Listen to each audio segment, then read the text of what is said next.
Welcome back to Peacemaker 360. I'm Christian Chito, and today in the studio we have Kelsey-Whiting Jones. She's a student at the Kroc Institute in International. She's doing a master's in International Peace Studies, and she comes with a degree, actually a bachelor's degree from the University of Massachusetts, where she did history, classics, and political science. And she was also a Fulbright scholar and did some volunteering work in rural Malaysia, where she worked with some school in Malaysia. So we are very happy to have you today, Kelsey. Thank you very much for accepting our invitation, and welcome to Peacemaker 360. Thank you, Christian. Great. So maybe let's just get started for you. What was the beginning of the journey when it comes to peace building? Where did it begin, and what was your motivation into this field? I suppose you have like the real beginning, and then you find out later that there were beginnings in your childhood and from your parents that you didn't know had a profound effect on you. But I guess the professional beginning started when I was in Malaysia. I taught at a Muslim school, and just the interactions between both the community there and also back home, the responses to me teaching in Muslim school.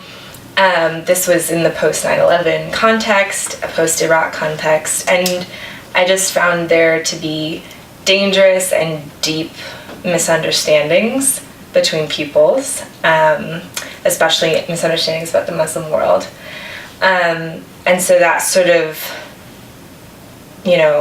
inspired me to my next position, where I started working in the Middle East on a sort of somewhat of a peace project, a human connection project, and so I found myself in these contexts where it didn't matter if I was interacting with Kurdish people, Alawite, Jordanians, Palestinian Christians, Arab Bedouins, Israeli soldiers in Tel Aviv.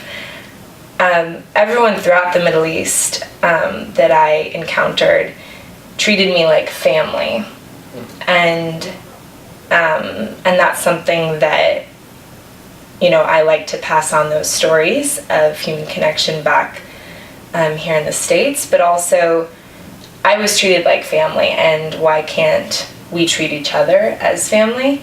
And I know that I have a certain privilege as a bridge. But I realize the importance of bridges and how I can play a role as a bridge in this broken family. It's very interesting to hear that. I like the way you've introduced the question, actually, the way you've started answering to the question, saying that there's been a lot of divides, especially in the post-9/11 period. And for you as an American citizen and a female citizen working in areas, in regions that are actually Muslim populated, how did it feel like for you? What was your first response, and how did you engage with a lot of questions that maybe you could face on the ground when people say the Americans are attacking the Muslims? Do you have any kind of conflict around your presence in those kind of contexts?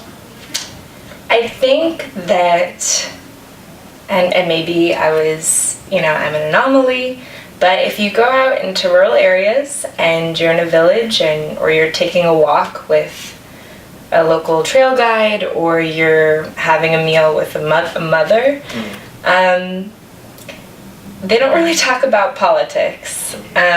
We end up talking about food, or we talk about the kids, or I play with the kids, or something. Obviously, I've received questions about American foreign policy, but in most spaces, I've been able to sort of remove myself as a spokesperson for the American government.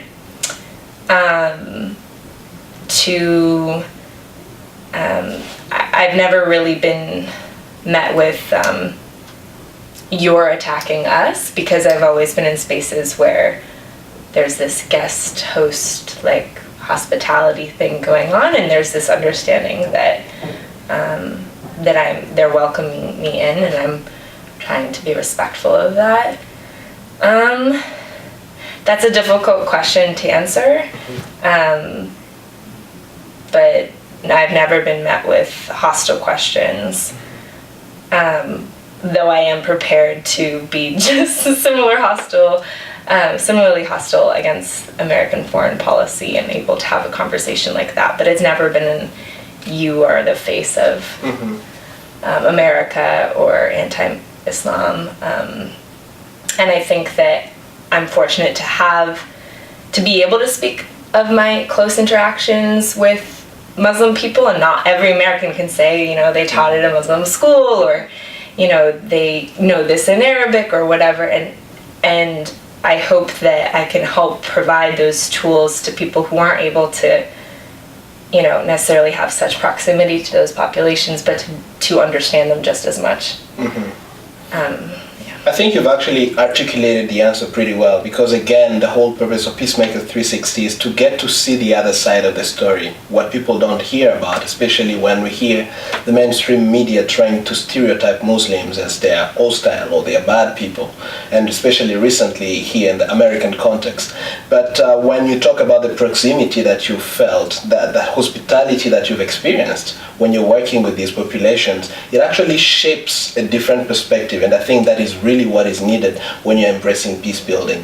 Let's move a little bit forward into your interest in peace studies. What are some of the issues that you're interested in, and how do you engage with them? What are some of the issues that you hold at heart as a peace builder? I suppose that over the years, through my experience in Southeast Asia, the Middle East, and most recently in South Africa, I guess my eyes have been open more to forms of oppression in all their forms, and most recently in South Africa, to racism and oppression, complicity, conformity, injustice, and it's made me more hyper-aware and hypersensitive to those same forms of oppression and complicity, conformity, injustice that are within our nation's borders. That even though the degrees in international peace studies that I've found through my international work, that I need to be less complicit and more aware of the oppression happening here. And I've been fortunate, to be exposed to more of that through members of our cohort who are deeply involved in immigration issues, race issues here in the States.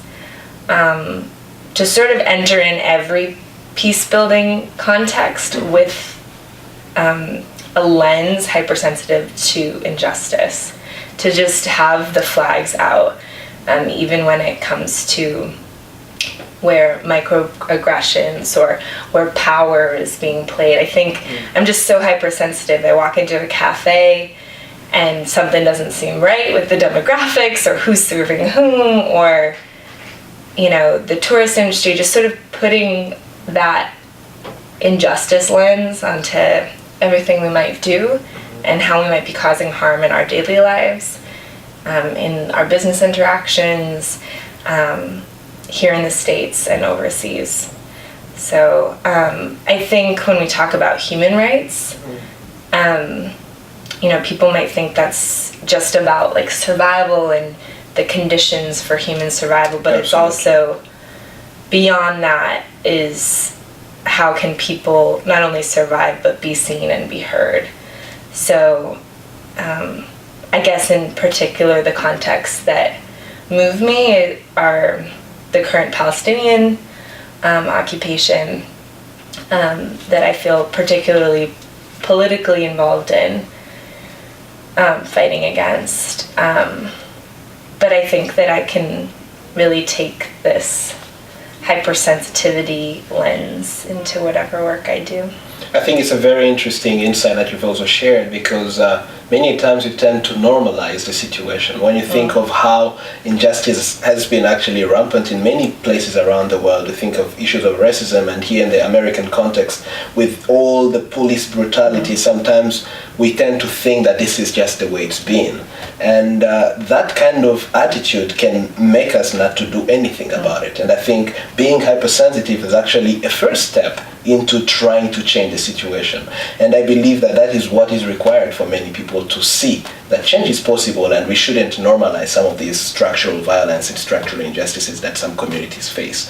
And for you, what are some of the lessons that you have learned at a personal level? What are some of the difficulties that you've experienced as you work into this journey? Because the issues you're raising are very big and they're very broad, they're very huge in itself. But what are some of the struggles and the frustrations that you face when you try to talk about these issues, when you try to grapple with them?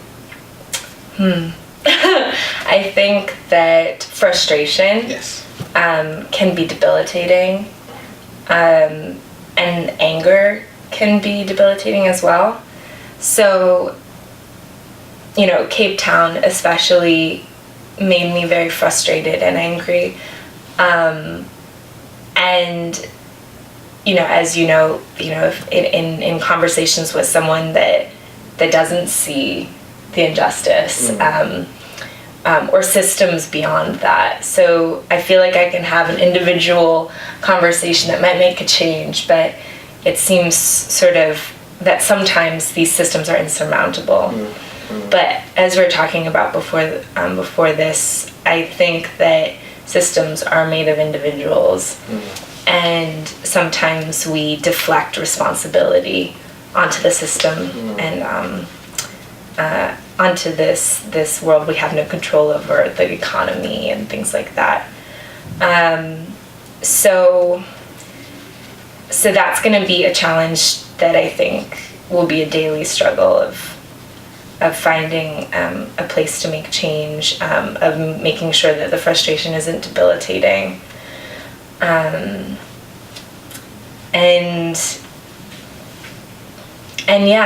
I think in a completely different vein, I've struggled with my own positionality and my own privilege as a white Western, what's the acronym, weird, Western, educated, something, Protestant raised or whatever, New England, elite, quote unquote, that I carry all this privilege, and in the realm of international peace studies work, or even in the realm of work here in this country, where I'm trying to work for those who are oppressed, or work with those who are oppressed. You have to really take a step back and say, how do I do this in the most appropriate way? What can be my contribution? How do I not take a job away from a local person? All of these personal and professional questions. It's really helped me to challenge the ethics of NGOs, certain NGOs, really push back and look at, how do they do their hiring? Who do they hire? What is their theory of change? What are their do no harm principles? So, I think, again, it'll make things more difficult and more challenging and involve more reflection, introspection, and pushing back, but it's better to do the right thing than something at all. Absolutely. And I like the way you've actually raised a lot of issues and brought them on the table when you're talking about, thinking about the ethics of NGOs and how they're engaging with trying to address some of these systemic problems. Sometimes we try to do good, and at the same time we cause more harm, whereby you also raise the issue of do no harm. And I think it's a very it's a big problem even in many interventions that we see being put in place to actually try to help those who are really oppressed. But thinking of moving forward, I'm just fascinated, and listening to you here today has been such a great learning experience. I'm taking a lot of notes in the process, but I was just interested for you, when you think, for example, of one big lesson for you as an individual, what has it been for you in terms of being a peace builder? If you can just say, for me, this is what it means. What is it that you can refer to? Because peace builder, again, it's such a concept that we use so often, but we really don't get to the core. What does it really mean for you to be a peace builder? I think, all right, so I think in one word, that sort of comes from the work that I did in the Middle East with the Abraham Path, the course that we're taking right now on restorative justice. I think one word that encapsulates everything is interconnectedness. Because from this, I think a lot of change can happen if we really truly embed this in our hearts and the way that we act. It's hard, I think, for this U.S. society where we praise individualism, to think of interconnectedness, to think that my neighbor,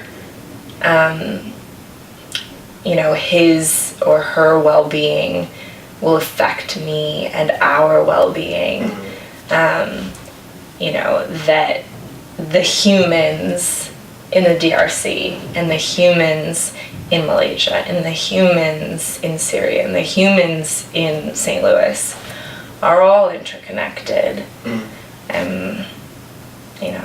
It may seem cliche, but I think if people really tried to ground their work in interconnectedness.